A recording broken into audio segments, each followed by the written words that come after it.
दोस्तों आज की कहानी जब आप लोग सुनेंगे और इस कहानी में जिस तरीके से कत्ल हुआ और कत्ल होने के बाद में पुलिस ने जब इस पूरे कत्ल की इन्वेस्टिगेशन की, जो कातिल था जब वो कातिल पकड़ा गया और कातिल से जब पुलिस ने कत्ल करने के पीछे की वजह पूछी तो कातिल ने कुछ ऐसी वजह बताई कि जिससे एक बार को पुलिस को कत्ल करने वाले के प्रति सिंपैथी भी हुई। और आप लोग भी जब ये कहानी पूरी सुनेंगे तो आप लोग सोचेंगे कि इस कत्ल करने वाले व्यक्ति ने अगर कत्ल किया तो फिर पुलिस को इसके प्रति सिंपैथी क्यों हुई।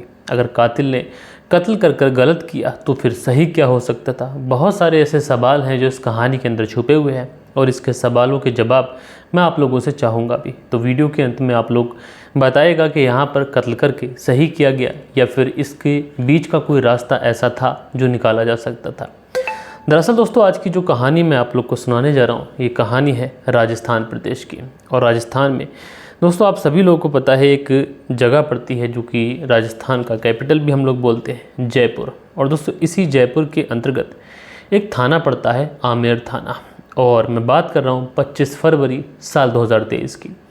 25 फरवरी साल 2023 के दिन रात के करीब 1:15 के आसपास यहीं राजस्थान से जो आमेर थाना है यहीं के पास से एक हाईवे निकलता है दिल्ली की तरफ को। और इसी हाईवे पर 1:15 पर पुलिस को बताया जाता है कि एक डेड बॉडी पड़ी हुई है। अब दोस्तों जब पुलिस के पास में इस तरीके का फ़ोन आता है कि हाईवे के ऊपर एक डेड बॉडी पड़ी हुई है, पुलिस जो थी मौके वारदात पर पहुंचती है। और जैसे ही पुलिस वहां पर पहुंचती है तो देखती क्या है कि एक व्यक्ति है जिसका शव तो पड़ा हुआ है, लेकिन इस शव को किसी ट्रक कहें या फिर कोई छोटी मोटी गाड़ी जिससे कुचला गया है। पहली दफ़ा में तो पुलिस को देखकर ऐसा लगता है कि शायद ये एक्सीडेंट का केस है और एक्सीडेंट में किसी व्यक्ति की किसी वाहन से टक्कर हो गई जिसकी वजह से उसकी मौत हो गई। लेकिन दोस्तों कहते हैं ना कि आम इंसान की नज़र में और पुलिस की नज़र में बहुत ज़्यादा फ़र्क होता है। पुलिस की नज़र जो होती है बहुत बारीकी को समझती है और पुलिस को शव को देखने के बाद में ऐसा रियलाइज़ होता है कि शायद ये मामला एक्सीडेंट का तो नहीं है, क्योंकि जिस तरीके से इस शव को दिखाया गया है शायद एक्सीडेंट दिखाने की कोशिश की गई है, मामला कत्ल का लगता है। अब दोस्तों पुलिस को ये तो लग रहा था कि ये मामला नेचुरल डेथ का या एक्सीडेंट का नहीं है, बल्कि मर्डर कर शायद इसको यहाँ पर फेंका गया है, जिसे एक्सीडेंटल मौत दिखाने की कोशिश की गई। लेकिन दोस्तों पुलिस के सामने बहुत सारी कॉम्प्लिकेशन थी। पुलिस के लिए रास्ता आसान नहीं था। पहली बात तो इतना बड़ा हाईवे है, व्यक्ति कहाँ का रहने वाला है, कहीं ऐसा तो नहीं किसी ने दूर दराज इलाके में मर्डर कर इस व्यक्ति को यहाँ पर लाके फेंका है जिससे शव की पहचान ना हो सके और कातिल कभी पकड़ा ना जाए। दूसरी तरफ पुलिस को ये भी लगता है कहीं ऐसा तो नहीं कि ये व्यक्ति लोकल का है। बहरहाल दोस्तों पुलिस इस व्यक्ति के फ़ोटोग्राफ्स लेती है, उसके बाद में इसका जो शव था उसे पोस्टमार्टम के लिए भेजती है। इधर दोस्तों पुलिस जो थी वो अपनी छानबीन में लग जाती है। वहाँ के जो एडिशनल एसपी होते हैं जिनका नाम होता है कैलाश चंद्र बिश्नोई, वो इस मामले में काफ़ी ज़्यादा दिशा निर्देश भी देते हैं और कहते हैं इस तरीके से अगर छानबीन की जाएगी तो मामला बहुत जल्द खुल जाएगा। बहरहाल दोस्तों पुलिस जो फ़ोटोग्राफ्स पुलिस ने लिए थे उन फ़ोटोग्राफ्स को सोशल मीडिया पर, फेसबुक पर, इंस्टाग्राम पर हर जगह शेयर करती है, व्हाट्सएप के ग्रुप्स में डालती है। जगह जगह आस पड़ोस के जितने भी इलाकों में जितने भी थाने थे उन सारे थानों में सूचना भिजवाई जाती है। क्या किसी व्यक्ति की गुमशुदगी की रिपोर्ट लिखाई गई है, अगर लिखाई गई है तो आगे बॉडी क्लेम करे। इस तरीके से सारी सूचनाएं भिजवाई जाती हैं। पुलिस लगातार मेहनत कर रही थी। आखिरकार पुलिस की जो मेहनत थी ये मेहनत रंग लाती है और इस व्यक्ति की पहचान होती है। दरअसल इस व्यक्ति की पहचान होती है कुंडा कोकस निवासी कमलेश अटल के रूप में। अब दोस्तों पुलिस को इस व्यक्ति की पहचान हो चुकी थी, कमलेश अटल जो कि 35 साल का व्यक्ति है। और पुलिस जब इस पूरे मामले में इस व्यक्ति के बारे में थोड़ी सी और छानबीन करती है तो पता चलता है कि जो कमलेश अटल है अब से लगभग 5 साल पहले की बात है। और जो कमलेश अटल है ये पेशे से इलेक्ट्रिशियन है और ये एक छत के ऊपर काम कर रहा था और उसी समय छत के ऊपर से इसका पाँव फिसलता है और ये नीचे गिरता है। नीचे गिरने की वजह से इसके जिस्म का जो लोअर पार्ट होता है यानी कमर से नीचे का जो हिस्सा होता है वो पैरालाइज हो जाता है, यानी जिस वजह से ये चलने फिरने में असमर्थ हो जाता है। यानी अब एक चीज़ तो पुलिस के लिए बहुत ज़्यादा क्लियर, बहुत वाज़ेह तरीके से साफ़ हो चुकी थी कि ये व्यक्ति जब चल फिर नहीं सकता तो फिर हाईवे पर कैसे पहुंच गया। यानी ये जो मौत हुई है ये मौत एक्सीडेंट तो नहीं है, बल्कि इसे एक्सीडेंट दिखाने की कोशिश की गई है, ऐसा यहाँ पर पुलिस को प्रतीत होता है। अब दोस्तों उसके बाद में पुलिस वाले जो थे वो कमलेश अटल के परिवार के बारे में पता लगाते हैं। उसके बाद में इसके परिवार तक जब ये पुलिस वाले पहुँचते भी हैं। अब पुलिस वाले जब कमलेश अटल के परिवार में पहुंचते हैं तो वहाँ पर इसका भाई मिलता है, यहाँ पर कमलेश अटल की माँ मिलती है, कमलेश अटल के बच्चे मिलते हैं। पत्नी के बारे में पता चलता है कि कुछ समय पहले इसकी पत्नी की मौत हो चुकी है। लिहाजा पुलिस वाले बहुत ज़्यादा धैर्य बंधाते हुए इसके परिवार वालों को बताते हैं कि तुम्हारे परिवार का एक सदस्य जिसका नाम कमलेश अटल, शायद उसका कत्ल हो चुका है और उसकी डेड बॉडी हमें हाईवे पर मिली है। हमने डेड बॉडी को पोस्टमार्टम के लिए भेजा है। जैसे ही पोस्टमार्टम हो जाएगा आप आके बॉडी क्लेम कर लेना और बॉडी ले जाना। अब दोस्तों, जैसे ही इस तरीके की खबर कमलेश अटल के परिवार वालों को मिलती है कि उनके परिवार के एक सदस्य का कत्ल हो चुका है, लाजमी सी बात है कि परिवार के अंदर कोहराम मच जाएगा। इस तरीके की खबर पाते ही जो घर परिवार के लोग थे ये ज़ारों कतार रोने लगते हैं। परिवार के अंदर जो माहौल था ये एकदम से बदल जाता है, हर कोई व्यक्ति बेसुध हो जाता है। अब दोस्तों, पुलिस वाले इस मामले में पूछताछ करते, छानबीन करने की जो कड़ी थी उसको आगे बढ़ाते, लेकिन परिवार के अंदर जितने भी सदस्य थे कोई भी पुलिस का जवाब देने की पोजीशन में नहीं था। सब के सब रो रहे थे, कोई उन्हें दिलासा देने वाला भी नहीं था।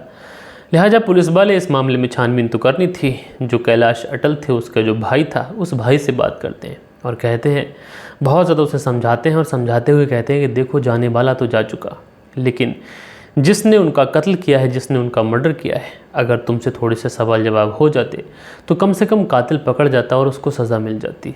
अब जो भाई था वो पुलिस की बात को समझता है और समझते हुए पुलिस के साथ में कोऑपरेट करता है और कहता है कि साहब, तुम्हें जो भी सवाल पूछने हैं हमसे पूछ लीजिए, लेकिन मेरे भाई का जो भी कातिल है उस कातिल को पकड़ लीजिए। अब दोस्तों, सबसे पहले पुलिस कमलेश अटल के भाई से पूछताछ करती है। भाई जो था पुलिस के सवालों के जवाब दे रहा था। भाई से पूछा जाता है कि तुम्हारे भाई की किसी से कोई दुश्मनी थी? तो जो कमलेश अटल का भाई होता है वो कहता है कि साहब, जो आदमी पिछले 2 सालों से बिस्तर पर पड़ा हो वो भला किसी से क्या दुश्मनी पालेगा। उसके बाद में पुलिस वाले और पूछते हैं कि किसी से कोई पैसों का लेन देन हो या फिर तुम्हें किसी के ऊपर शक हो? तो जो कमलेश अटल का भाई होता है वो कहता है कि साहब, हम तो गरीब आदमी हैं, हम किसी से दुश्मनी क्या पालेंगे, सब लोग तो अपने हैं, हमें किसी के ऊपर कोई ऐसा डाउट नहीं है, कोई ऐसा शक नहीं। अब दोस्तों, पुलिस वालों को जब भाई की तरफ से भी कोई जवाब नहीं मिलता है उसके बाद में पुलिस वाले अलग अलग एंगल पर अलग अलग तरीके से छानबीन करते हैं। सबसे पहले पुलिस वाले ये छानबीन करते हैं कहीं किसी से कोई पुरानी रंजिश हो जो परिवार को ना पता हो, परिवार वाले भूल गए हों, और हो सकता है किसी से कोई पुरानी रंजिश हो तो रंजिश में उसने कत्ल कर दिया हो। लेकिन दोस्तों, जब पुरानी रंजिश पर पुलिस अपनी तफ्तीश करती है तो यहाँ से भी पुलिस को कोई हाथ नहीं लगता है। उसके बाद में पुलिस देखती है कोई ज़मीनी विवाद वगैरह, तो इस एंगल पे भी पुलिस का जो हाथ था वो खाली था। किसी के साथ में कोई पैसों का लेन देन, ये सारी चीज़ें भी पुलिस अपनी इन्वेस्टिगेशन में शामिल करती है। लेकिन दोस्तों, यहाँ से भी पुलिस को कुछ ऐसा सुराग मिलता नहीं है। अब दोस्तों, घर वालों से कुछ ऐसी बात पुलिस को पता नहीं चलती है। बाहरी एंगल से भी पुलिस छानबीन करती है तो वहाँ भी पुलिस के हाथ कोई सबूत नहीं लगता है। लिहाजा पुलिस के सामने चारा तो कुछ भी नहीं था, लेकिन पुलिस हार मानने को तैयार नहीं थी। लिहाजा पुलिस फैसला करती है कि अगर बाहर से कुछ हासिल नहीं हो रहा है तो क्यों ना हम लोग परिवार के जो अन्य लोग हैं उनसे अलग अलग तरीके से पूछताछ करें। हो सकता है जो कमलेश अटल हो उसने अपने भाई को कुछ ना बताया हो लेकिन अपनी माँ को कुछ बताया हो सकता है उसने माँ को ना बताया हो तो अपने बच्चों को कुछ बताया हो। इसलिए पुलिस वाले अब कमलेश अटल के परिवार वालों से अलग अलग तरीके से अलग अलग में ले जाकर सबसे पूछताछ करते हैं। अब दोस्तों, पुलिस वाले घर वालों से, अलग अलग लोगों से, परिवार वालों से जब अलग अलग तरीके से पूछताछ कर रहे थे, इसमें कमलेश अटल के बच्चों से भी पूछताछ की जाती है, कमलेश अटल के भाई से भी पूछताछ की जाती है, पड़ोसियों से पूछताछ की जाती है, कमलेश अटल की माँ से भी पूछताछ की जाती है। अब दोस्तों, अलग अलग तरीके से सब लोगों से पूछताछ की जा रही थी। सारे लोग तो सही जवाब देते हैं, लेकिन जो कमलेश अटल की माँ होती है प्रेम देवी, इसके जवाब सुनकर पुलिस को कहीं ना कहीं थोड़ा सा डाउट होता है और पुलिस को ऐसा लगता है कि जो कमलेश अटल की माँ है प्रेम देवी, ये पुलिस से कुछ छुपा रही। लिहाजा पुलिस को कमलेश अटल की माँ के ऊपर शक होता है। इसलिए पुलिस वाले जब सख्ती से और घुमा के कमलेश अटल की माँ से जब पूछते हैं तो उसके बाद में जो माँ है ये पुलिस के सामने टूटती है और उसके बाद में जो कहानी सुनाती है उसे सुनने के बाद में पुलिस वाले भी अपना माथा पकड़ लेते हैं और पुलिस वाले भी कहीं ना कहीं ये सोचते हैं कि इस माँ ने जो किया क्या वो सही है, और अगर सही है तो फिर से सज़ा कैसे मिलेगी, क्योंकि कानून की नज़र में तो इसने जुर्म किया है। अगर इसने जुर्म किया है तो फिर सही कैसे है। ये सारी चीज़ें पुलिस के लिए बहुत ज़्यादा हैरान करने वाली थी। दरअसल कमलेश अटल की जो माँ होती है प्रेम देवी, ये पुलिस को बताती है कि कुछ साल पहले की बात है। जो कमलेश अटल है ये इलेक्ट्रिशियन का काम करने के लिए कहीं पर गया हुआ था और वहीं छत से इसका पैर फिसलता है और छत से पैर फिसलने के बाद में ये नीचे गिर जाता है। हम लोग हॉस्पिटल लेके जाते हैं, इसका ट्रीटमेंट कराते हैं। उसके बाद में डॉक्टर कह देते हैं कि इसका जो नीचे का हिस्सा है, यानी कमर से नीचे का जो भी इसका बॉडी का पार्ट है, वो सही तरीके से काम नहीं कर पाएगा, यानी नीचे का हिस्सा पैरालाइज हो जाता है। अब दोस्तों उसके बाद में जो कमलेश अटल था, जब ये पैरालाइज हो जाता है, इसकी माँ बताती है कि आए दिन ये घर पे ही रहता था, कभी कभार किसी की सहायता से फार्म हाउस चला जाता था, लेकिन ज़्यादातर समय ये घर पे ही बिताता था। लेकिन जब ये अपना ज़्यादा समय घर पे बिताता है तो इसकी नज़र और नीयत दोनों गंदी हो जाती है। दरअसल ये शराब पीने का आदी हो जाता है, और जब जब ये शराब पीता एक ऐसा दरिंदा बन जाता कि ये रिश्ते नातों को भूल जाता। शराब पीकर इसकी जो नीयत थी ये इतनी ज़्यादा बिगड़ जाती है कि ये अपनी बहन पर नीयत बिगड़ता, अपनी माँ पर नीयत बिगाड़ता, अपनी बेटी पर नीयत बिगाड़ता। बहन जो थी वो समझदार थी, अगर उससे गलत काम करने की कोशिश करता तो वो हाथ झटक कर भाग जाती। माँ से अगर गलत काम करने की कोशिश करता तो माँ भी इसे धत्कारा देकर चली जाती। लेकिन जो बेटी थी उसके अंदर इतनी समझ नहीं थी। बेटी को ये नहीं पता था क्या सही है क्या गलत है। बेटी माँ के सामने तो कपड़े बदलती ही थी, उसने पिता के सामने भी सारी चीज़ों का परहेज़ नहीं किया। अब दोस्तों जो बेटी थी जब उस तरीके से ये कपड़े वगैरह चेंज कर लिया करती थी, तो जो बाप था ये इसी चीज़ों का फ़ायदा उठाता है। अब आए दिन जब घर पे कोई नहीं होता तो उसके बाद में ये अपनी बेटी का रेप करता, बेटी को डराता धमकाता कि किसी से कुछ कहोगी तो तुम्हें मार के फेंक दूंगा। लेकिन इतना ख्याल रखता कि घर पे उस समय कोई ना हो। लेकिन दोस्तों एक दिन जो कमलेश अटल की पत्नी होती है वो घर पे अचानक से आ जाती है। जब वो घर पे आती है तो देखती क्या है कि उसका जो पति है जो कि पैरालाइज है और अपनी बेटी के साथ में ही आपत्तिजनक हालत में, उसके तो पाँव तले से ज़मीन खिसक जाती है। अब जो कमलेश अटल की पत्नी होती है वो कमलेश अटल को काफ़ी ज़्यादा बकती भी है, उसको एक तरह से धक्का वगैरह भी देती है, और उसके बाद में ये परिवार वालों से भी कहती है। लेकिन परिवार वाले भी इस मामले में कोई मदद नहीं करते हैं। अब जब पति की तरफ से इन चीज़ों में रुकावट उसे देखने को नहीं मिल रही थी, परिवार वाले कोई मदद नहीं कर रहे थे, तो जो कमलेश अटल की पत्नी होती है ये चुपचाप से जाती है और आत्महत्या कर लेती है। यानी दोस्तों जो कमलेश अटल की पत्नी थी उसकी मृत्यु कमलेश अटल की वजह से हो चुकी थी। कमलेश अटल की वजह से उसने आत्महत्या कर ली थी।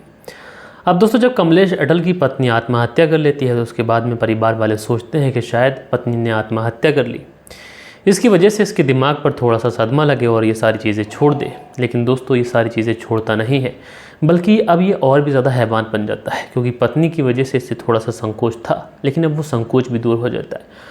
आए दिन बेटी के साथ में रेप करता, कभी बहन को पकड़ने की कोशिश करता, कभी शराब पीकर माँ का हाथ पकड़ लेता, कभी मोहल्ले से अगर कोई महिला घर के अंदर आती तो कभी उसका हाथ पकड़ लेता, कभी उसको पास बिठाने की कोशिश करता, कभी अगर जो किराएदार घर में रहते थे उनके बच्चे या उनकी पत्नी घर में आ जाती तो उनके साथ में यही हरकतें करता।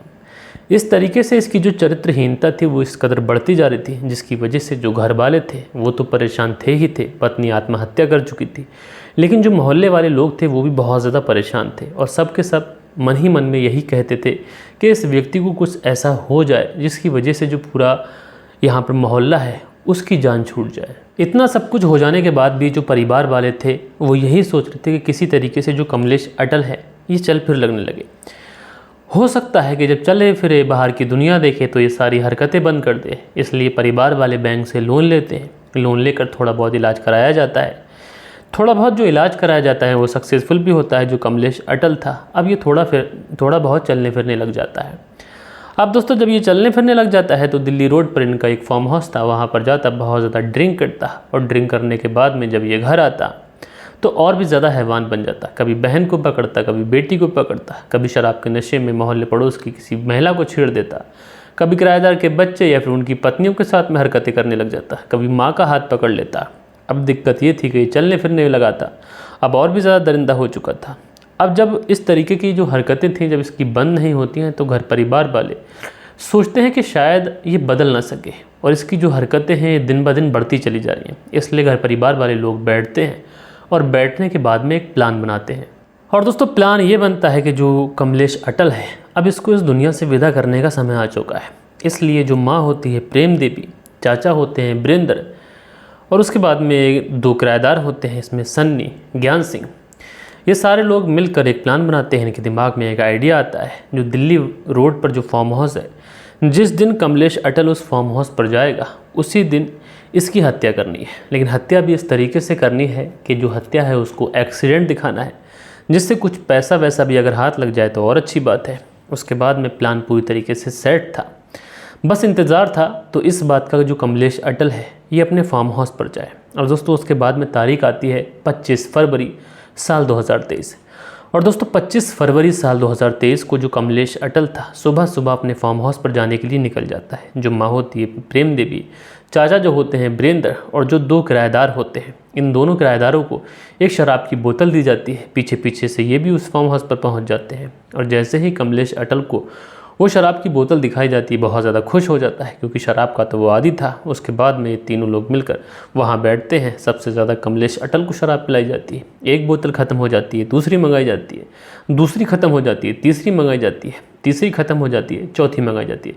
इस तरीके से सुबह से लेकर शाम तक कमलेश अटल को पूरा दिन शराब पिलाई जाती है।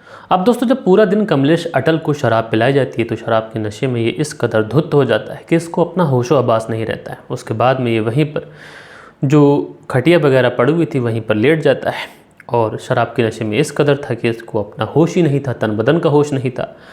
उसके बाद में माँ प्रेम देवी, चाचा वीरेंद्र, एक व्यक्ति होता है सुरेश रैगर, उसके पास में एक पिकअप होता है। उसके पिकअप में ये लोग बैठकर, जो सन्नी है उसकी पत्नी रानी, ये सारे लोग उस फार्म हाउस पर पहुंचते हैं। सन्नी और ज्ञान सिंह जो 2 किराएदार थे ये पहले से ही वहां पर मौजूद थे। अब दोस्तों उसके बाद में जो माँ होती है प्रेम देवी और जो चाचा होते हैं वीरेंद्र और जो सन्नी की पत्नी होती है रानी, ये गेट पे खड़ी हो जाती है। ज्ञान सिंह और सन्नी 2 किराएदार थे, ये पहले से ही अंदर मौजूद होते हैं। अब जो माँ थी प्रेम देवी और जो चाचा थे वीरेंद्र, ये अंदर पहुंच जाते हैं। और अंदर पहुंचने के बाद में ये इसके साथ में मार पिटाई करने लगते हैं। इसकी इतनी ज़्यादा मार पिटाई करते हैं, इसको लातों घूंसों से मारने लगते हैं। जो जो इसने किया था वो सारी बातें इसको याद दिलाते हैं और उसके बाद में इसको मारते रहते हैं। और दोस्तों उसके बाद में जब ज़्यादा वक्त गुजर जाता है मारते हुए तो आखिरकार गला दबाकर इसकी वहीं पर हत्या कर देते हैं। अब दोस्तों जो कमलेश अटल था इसकी मौत हो चुकी थी, यानी कत्ल हो चुका था। अब बारी थी लाश को ठिकाने लगाने की। लेकिन दोस्तों लाश को इस तरीके से ठिकाने लगाना था कि ये एक्सीडेंटल मामला लगे, जिसकी वजह से उनको कुछ क्लेम वगैरह मिल जाए। उसके बाद में जो सुरेश रैगर होता है, उस सुरेश रैगर के पिकअप में कमलेश अटल की डेड बॉडी को लादा जाता है, उसमें चढ़ाया जाता है। उसके बाद में जो हाईवे है जो जयपुर से दिल्ली के लिए निकलता है, उस हाईवे पे लगभग ये 12 बजे चढ़ते हैं और आधा घंटे तक उस हाईवे पे चलते रहते हैं। 12:30 बजे के आसपास का वक्त होता है। एक ऐसी जगह पर ये लोग पहुंच जाते हैं जहां पर गाड़ियों का आवागमन थोड़ा कम था। वहीं पर डेड बॉडी को पिकअप के आगे फेंका जाता है और उसके बाद में पिकअप से उस डेड बॉडी को रौंदते हुए निकल जाते हैं। अब दोस्तों पिकअप से डेड बॉडी को रौंदते हुए निकल जाते हैं, अपने घर पहुंचते हैं। इनका इरादा यही था कि डेड बॉडी का क्लेम लेंगे या फिर जो पिकअप है उसका एक्सीडेंट दिखाकर उसका क्लेम ले लेंगे। अब जो माँ थी प्रेमा देवी, जो चाचा थे वीरेंद्र और जो सुरेश रैगर थे, ये तो वहीं पर रुक जाते हैं घर पर। लेकिन जो किराएदार थे सन्नी उर्फ और उसके साथ में जो दूसरा व्यक्ति था ज्ञान सिंह और सन्नी की पत्नी रानी, ये सारे लोग वहाँ से अपने गांव निकल जाते हैं। इनको डर था कि शायद पकड़े जाएंगे और ये सोचते हैं जब मामला रफा दफा हो जाएगा, जब प्रेमा देवी कॉल करेगी उसके बाद वापस लौट आएंगे। लेकिन दोस्तों जो प्रेमा देवी थी, जो चाचा वीरेंद्र थे, इनको लगता था कि जो डेड बॉडी है ये घर तक पहुंचेगी ही नहीं। अगर घर तक पहुंच भी गई तो मामला एक्सीडेंट का लगेगा, यानी कत्ल किसी तरीके से किसी भी एंगल से साबित नहीं होगा। जब ये बातें पुलिस वालों को जो प्रेमा देवी थी रो रो कर बता रही थी कि किस तरीके से उसका बेटा दरिंदा बन चुका था, किस तरीके से वो पूरे मोहल्ले को अपनी पत्नी बनाना चाहता था, इस तरीके से उसकी हत्या करने पड़ी। अब जब पुलिस वाले भी इस तरीके की बात सुनते हैं तो बड़ा हैरान होते हैं, सोचते हैं कि इस महिला को सज़ा दी जाए या फिर इसके साथ क्या किया जाए। बहरहाल दोस्तों महिला को गिरफ्तार तो किया गया। उम्मीद है कि कोर्ट से इस महिला के खिलाफ कुछ सॉफ्ट कॉर्नर बरता जाए। बहरहाल दोस्तों ये थी पूरी कहानी। आप लोग इस कहानी के बारे में क्या सोचते हैं कमेंट्स करके ज़रूर से ज़रूर बताएगा। मिलते हैं दोस्तों कल के दिन, जब तक के लिए जय हिंद जय भारत।